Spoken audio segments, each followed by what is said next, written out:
నమస్కారం. ఆర్పీ7 న్యూస్కి స్వాగతం. ఈ రోజు జూలూరుపాడు మండలంలో ప్రభుత్వ పాఠశాలలో స్కావెంజర్స్గా స్వీపర్లుగా పనిచేస్తున్న కార్మికులకు నెలకు 9,500 రూపాయలు ఇవ్వాలని డిమాండ్ చేస్తూ బహుజన కార్మిక విభాగం ఆధ్వర్యంలో యూఆర్డీఓ గారికి అదేవిధంగా ఎంఈఓ కార్యాలయంలో మెమోరాండం ఇచ్చారు.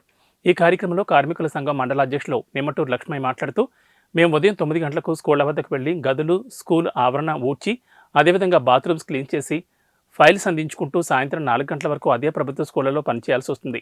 మాకు నెలకు 2,000 రూపాయలు ఇస్తున్నారు. 2,000 రూపాయలు ఎట్టూ సరిపోక అనేక ఇబ్బందులు పడుతున్నాం. ఈ పరిస్థితిని అంతా గమనించి మా కార్మికులకు నెలకు 9,500 రూపాయలు ఇవ్వాలని మేము ప్రభుత్వాన్ని కోరుతున్నామని ఆయన అన్నారు. ఈ కార్యక్రమంలో అధ్యక్షులు తంబర్ల నరసింహారావు, ఉపాధ్యక్షులు సున్నావతి లక్ష్మణ్, బి నాగేశ్వరరావు, ఎన్ నరేష్, టి అనసూయ, రాధిక, లక్ష్మి, రాజమణి తదితరులు పాల్గొన్నారు.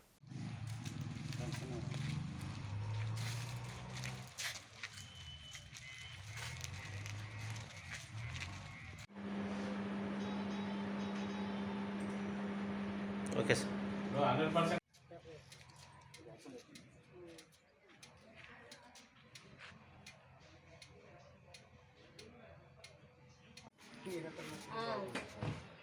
నాసరా కొద్దిగా దగ్గరకుండా